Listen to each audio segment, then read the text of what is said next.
अमर रहे, अमर रहे, अमर रहे, अमर रहे। हिंदवी स्वराज्याचे सरसंस्थापक छत्रपती शिवरायांना मानाचा मुजरा करतो। भारतीय राज्यघटनेचे शिल्पकार भारतरत्न डॉक्टर बाबासाहेब आंबेडकर यांना मानवंदना अर्पित करतो, ज्यांनी संपूर्ण हिंदुस्थानामध्ये प्रशासन कसं असावं हे आपल्याला दाखवून दिलं। त्या लोकमाता पुण्यश्लोक अहिल्यादेवी होळकर यांना नमन करतो, ज्यांची 200वी जन्मजयंती आपण साजरी करतो। ते महात्मा ज्योतिबा फुले, क्रांतीज्योती सावित्रीबाई फुले यांनाही नमन करतो। लोकशाहीर अण्णाभाऊ साठे आणि तमाम महामानवांना या ठिकाणी वंदन करतो। आणि सगळ्यात महत्त्वाचं म्हणजे ज्यांच्याकरता आपण या ठिकाणी सगळे उपस्थित झालो आहोत, ते माझे मित्र, माझे मोठे भाऊ, बारामती सहित तमाम महाराष्ट्राचे लाडके दादा अजितदादा पवार यांच्या पावन स्मृतीला अभिवादन करत आज ज्यांच्याकरता आपण सगळे एकत्रित झालो, या निवडणुकीतील आपल्या सर्वांच्या उमेदवार आणि राज्याच्या पहिल्या महिला उपमुख्यमंत्री श्रीमती सुनेत्राताई पवार, आदरणीय रामदास आठवलेजी, छगन भुजबळजी, सुनील तटकरेजी, प्रफुल्ल पटेलजी, हसन मुश्रीफजी, दिलीपराव वळसे पाटील, उदय सामंतजी, दत्तामामा भरणेजी, धनंजय मुंडेजी, मकरंद पाटीलजी, रामराव वडकुतेजी, बाबासाहेब पाटीलजी, इंद्रनील नाईकजी, संजय बनसोडेजी, राहुल कुलजी, हर्षवर्धन पाटीलजी, सुबोध मोहितेजी, बाळासाहेब गावडेजी, वीर धवल जगदाळेजी, वासुदेव नाना काळे, सचिन सातव, परशुरामजी वाडेकर आणि दादांचा वारसा या ठिकाणी चालवण्याची जबाबदारी असलेले खासदार पार्थदादा पवार, जयदादा पवार, मंचावर उपस्थित आमचे सर्व सहकारी आमदार, जिल्हा परिषद, पंचायत समितीचे सर्व पदाधिकारी, लोकप्रतिनिधी आणि उपस्थित सर्व भगिनी आणि बंधूंनो, खरं म्हणजे सर्वात पहिल्यांदा मी विविध पक्षांचे आभार मानेन की या सर्व पक्षांनी हा निर्णय केला की अजितदादांच्या पश्चात ही निवडणूक होते आणि महाराष्ट्राच्या संस्कृतीमध्ये आपण अनेक वेळा हे बघितलेलं आहे की अशा प्रकारचे ज्येष्ठ नेते, मोठे नेते हे आपल्यातनं निघून गेल्यानंतर होणारी पोटनिवडणूक ही साधारणपणे आपण बिनविरोध त्या ठिकाणी करतो। आणि म्हणूनच मी शरद पवार साहेबांचे देखील आभार मानतो। कालही त्यांनी मला फोन केला आणि सांगितलं, तुम्ही बारामतीला चाललात, आमचं पूर्ण समर्थन हे सुनेत्राताईंना आहे। ज्यावेळी या ठिकाणी वेगवेगळे फॉर्म पडले होते, त्यावेळी काँग्रेसच्या प्रदेश अध्यक्षांना धनंजय मुंडेजींनी माझा फोन लावून दिला। त्यांना मी विनंती केली की महाराष्ट्राच्या संस्कृतीला साजेसं आपण या ठिकाणी काम करावं। आणि माझ्यासहित अनेक लोकांनी विनंती केल्यानंतर काँग्रेस पक्षाने देखील हा निर्णय घेतला की आपण उमेदवार उभा करणार नाही।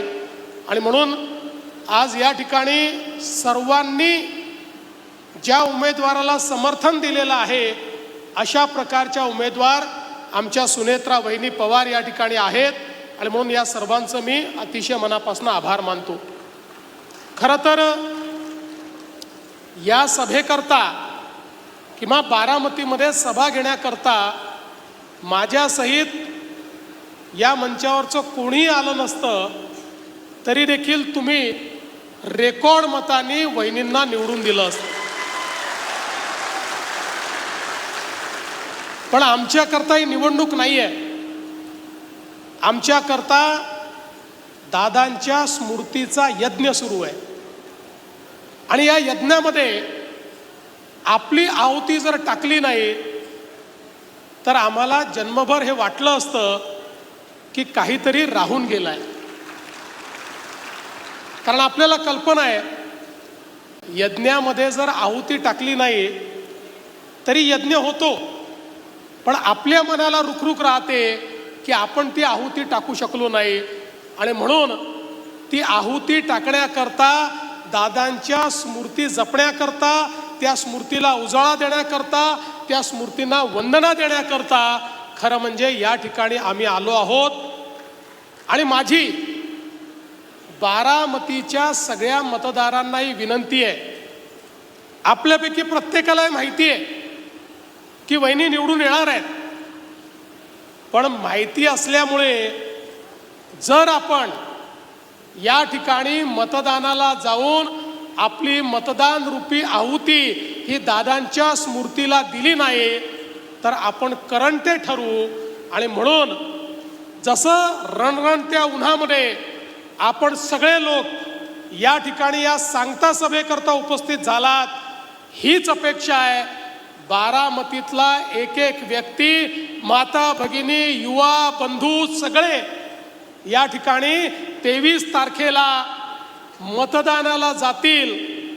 आणि आजपर्यंत बारामतीमध्ये महाराष्ट्रातले रेकॉर्ड हे दादा करत होते. दादांच्या पश्चात वहिनींचा रेकॉर्ड हा आता बारामतीकरांना या ठिकाणी करून दाखवायचा आहे आणि म्हणून ही निवडणूक अत्यंत महत्त्वाची आहे.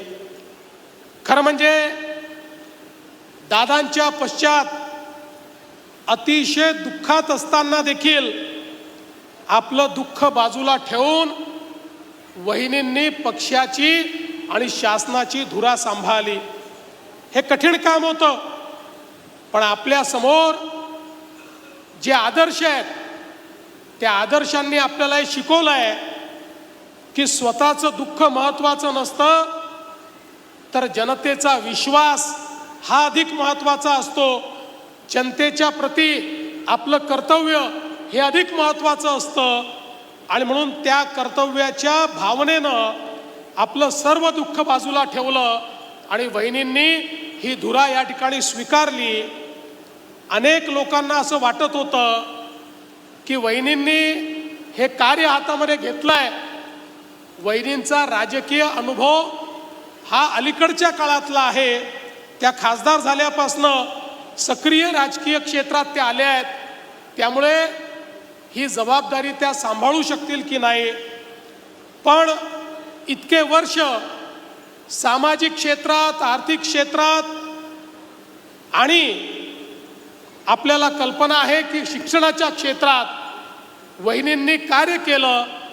दादांची साथ वहिनींनी दिली, दादांच्या पाठीशी त्या उभ्या राहिल्या. त्यामुळे राजकारण देखील अतिशय जवळून त्यांनी बघितलं. नव्हे तर त्या ठिकाणी राजकारणामध्ये मागून ज्या गोष्टी कराव्या लागतात त्या सातत्याने या बारामतीमध्ये सांभाळण्याचं काम या वहिनी करत होत्या. आणि मी तुम्हाला दाव्याने सांगतो, गेल्या 2-2.5 महिन्यांमध्ये ज्या प्रकारचं कार्य वहिनींचं मी बघितलं, मला देखील राजकारणामध्ये लोकप्रतिनिधी म्हणून 35 वर्ष झाली आहेत. त्यामुळे एखाद्या नेत्याची क्षमता काय आहे ही आता ओळखण्याची क्षमता माझी देखील तयार झाली आहे. आणि मी तुम्हाला दाव्यानं सांगतो, दादांची स्वप्न पूर्ण करण्याची सगळी क्षमता ही वहिनींमध्ये आहे. आणि वहिनींच्या रूपाने या महाराष्ट्राला केवळ पहिल्या उपमुख्यमंत्री नाही तर एक सक्षम नेतृत्व लाभलेलं आहे हे या ठिकाणी सांगताना मला या ठिकाणी यत्किंचितही माझ्या मनामध्ये शंका नाही. खरं तर अजितदादा पवारांसारखं नेतृत्व हे तयार होण्याकरता अनेक तप त्या ठिकाणी लागतात. अशा प्रकारचं नेतृत्व हे अनेक आगीच्या झळी सोसत संघर्ष करत आणि त्या ठिकाणी जनसामान्यांची मन जिंकत तयार होत असतं. महाराष्ट्राच्या कानाकोपऱ्याची माहिती असलेलं नेतृत्व, महाराष्ट्रातल्या सर्व जाती समाजामध्ये धर्मांमध्ये एक आपलेपणा निर्माण केलेलं नेतृत्व, महाराष्ट्राच्या विकास यात्रेमध्ये ज्यांनी मोठं योगदान दिलं असं नेतृत्व, महाराष्ट्राला कुठे न्यायचंय याची पूर्ण कल्पना असलेलं आणि त्याबद्दलचं मानचित्र असलेलं नेतृत्व. आणि हे सगळं करत असताना आवश्यक असेल त्यावेळेस कणखर, पण आवश्यकता असेल त्यावेळी अतिशय मऊ अशा प्रकारचा स्वभाव असलेलं हे नेतृत्व. खरं म्हणजे अशा प्रकारचं नेतृत्व एखाद्या राज्यामध्ये तयार होण्याकरता खूप वाट पाहावी लागते. पण हे असं आमचं तयार नेतृत्व ज्यांनी मागच्या काळामध्ये 11 अर्थसंकल्प या महाराष्ट्रामध्ये मांडून त्या अर्थसंकल्पाच्या माध्यमातून महाराष्ट्राला दिशा दिली, उपमुख्यमंत्री म्हणून वेगवेगळ्या कार्यकाळाचा रेकॉर्ड तर केलाच, पण त्याच वेळी महाराष्ट्रामध्ये विकसित महाराष्ट्राकरता जो काही पायवा आहे तो पायवा ठेवण्याचं कार्य देखील अजितदादांनी या ठिकाणी केलं.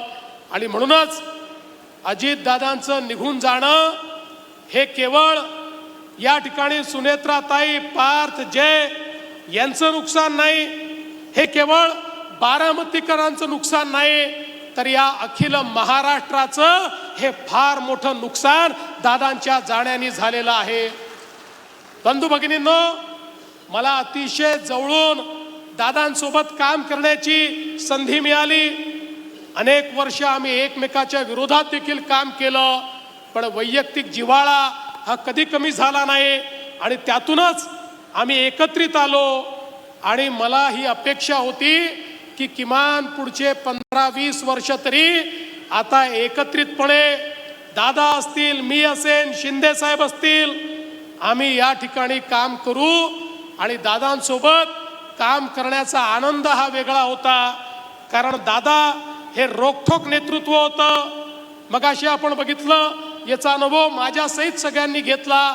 दादांनी हो म्हटलं तर काळ्या दगडावरची रेग, आणि दादांनी नाही म्हटलं तर ते परमनंट नाही, अशा पद्धतीनं थेट आपल्या सर्वांची व्यवहार करणारे दादा होते. आणि त्याच वेळी जे संकल्प घेतले आहेत ते संकल्प पूर्ण करण्याकरता कुठल्याही प्रकारची मेहनत करण्याची तयारी ही दादांमध्ये होती. गुणग्राहकता हा दादांचा स्थायी भाव होता. या गुणग्राहकतेतून दादांनी तयार केलेला एक एक प्रकल्प जर आपण बघितला तर मला असं वाटतं की त्या प्रत्येक प्रकल्पाचा प्रत्येक अणुरेणू, त्यातला प्रत्येक कण ही दादांची जी आपली महती आहे, दादांची जी आठवण आहे ती आठवण आपल्याला सांगतो. कारण या प्रत्येक गोष्टीत दादांनी आपला जीव ओतला. सरकारी काम हे सरकारी कामासारखं नाही, तर सरकारी काम हे सर्वोत्तम दिसलं पाहिजे या दृष्टीनं दादांनी नेहमी काम केलं. आणि म्हणूनच आज ज्यावेळी दादांच्या संपूर्ण कार्याकडे आपण मागे वळून पाहतो त्यावेळी या महाराष्ट्राला त्यांनी लावलेली आर्थिक शिस्त ही देखील खऱ्या अर्थानं त्यांनी महाराष्ट्राला दिलेली देणगी आहे, याबद्दल माझ्या मनामध्ये कुठली शंका नाही. आज खरं म्हणजे अनेक नवीन कामं दादांनी सुरू केले होते. दादांचे अनेक स्वप्न होते, बारामती करता होते, महाराष्ट्रा करता होते. नीरा करहा हा नदी जोड प्रकल्प ज्या माध्यमातून बारामतीच्या दुष्काळी भागामध्ये पाणी मिळालं पाहिजे हा प्रयत्न दादा करत होते. मी तुम्हाला आश्वस्त करण्याकरता आलो आहे, वहिनींच्या नेतृत्वामध्ये हा प्रकल्प पूर्ण करण्याकरता आम्ही सगळे त्यांच्या पाठीशी उभे आहोत. या ठिकाणी जनाई सिरसाई बंदिस्त पाईपलाईनचा विषय असेल, करा नदी सुशोभीकरणाचा विषय असेल, बारामती करता बृहत पाणी पुरवठा योजनेचा विषय असेल, शिवसृष्टीचा विषय असेल, बाह्य वळण रस्त्याचा विषय असेल, बारामती नीरा रोडचं चौपदरीकरण असेल, पाटस बारामती रोड करता नवीन भूसंपादन असेल, एक नाही 100 कामं ही दादांनी हातामध्ये घेतली होती. बारामतीला त्यांनी देशातलं एक सुंदर शहर तर केलंच, या संपूर्ण मतदारसंघाला दादांनी एक वेगळं अशा प्रकारचं चित्र निर्माण करून दाखवलं. पण त्याच वेळी त्याच्याही पलीकडे काम करण्याची दादांची इच्छा होती. कॅन्सर हॉस्पिटल असेल, या ठिकाणी त्यांच्यामुळे तयार झालेलं मेडिकल कॉलेज असेल, जिल्हा क्रीडा संकुल असेल, बारामती रेल्वे क्रॉसिंगच्या ठिकाणी भुयारी मार्ग असेल, इतके कामं दादांना करायचे होते. पण मला विश्वास आहे आता त्याच तडफेनं आणि त्याच गुणग्राहकतेनं आदरणीय सुनेत्रा वहिनींच्या नेतृत्वात यातलं एक एक काम पूर्ण होईल. आणि निश्चितपणे ज्यावेळी ही कामं पूर्ण होतील त्यावेळी स्वर्गातून दादा देखील या कामांना आशीर्वाद देतील, याबद्दल माझ्या मनामध्ये शंका नाही. आणि म्हणून बंधू भगिनींनो, मी फार जास्त या ठिकाणी बोलणार नाही, पण आपल्या सर्वांना एवढीच विनंती करतो, दादांबद्दल आपल्या प्रत्येकाच्या मनामध्ये संवेदना आहे, प्रेम आहे. आणि विशेषतः ज्याचा वहिनींनी उल्लेख केला, दादांचा ज्या प्रकारे अपघात झाला त्यातनं प्रत्येकाला मनातनं असं वाटतं की या अपघाताचं सत्य काय आहे हे बाहेर आलं पाहिजे. मी सभागृहातही सांगितलं, आज देखील या ठिकाणी सांगतो, जोपर्यंत हे सगळं सत्य बाहेर येत नाही आम्ही कोणीही शांत बसणार नाही, स्वस्थ बसणार नाही. हे सत्य आम्ही बाहेर आणल्याशिवाय या ठिकाणी राहणार नाही. आणि म्हणून आपण सर्वांना माझी विनंती आहे, 23 तारीख दादांवर प्रेम दाखवण्याची तारीख आहे. 23 तारीख दादांना खरी श्रद्धांजली देण्याची तारीख आहे. 23 तारीख दादांच्या प्रती आपल्या मनातली भावना व्यक्त करण्याची तारीख आहे. आणि या सगळ्या गोष्टी आपल्याला जर करायच्या असतील तर मतदान रूपी आशीर्वाद हा वहिनींना आणि मतदान रूपी आपली आदरांजली दादांना देण्याची संधी तुम्हाला लाभलेली आहे. आम्ही तर काही बारामतीचे मतदार नाही आहोत, आम्हाला ही संधी नाही आहे, पण तुम्हाला प्रत्येकाला ही संधी आहे. त्यामुळे रेकॉर्ड मतदान झालं पाहिजे. मला याची कल्पना आहे, समोर काही लोक जे उभे आहेत त्यांचा कुठला वजूद नाही आहे, ते सगळी मंडळी, मी त्यांच्यावर कुठली टीका करणार नाही. प्रसिद्धीच्या हव्यासापोटी लोक अशा निवडणुकांमध्ये उभे राहतात. पण माझी तुम्हाला विनंती आहे की यावेळचा जो विजय आहे हा विजय संपूर्ण भारतामध्ये गाजला पाहिजे, ही विनंती आपल्या सर्वांना करतो. आणि पुन्हा एकदा दादांच्या पावन स्मृतीला या ठिकाणी अभिवादन करून मी माझं बोलणं संपवतो. धन्यवाद. जय हिंद, जय महाराष्ट्र.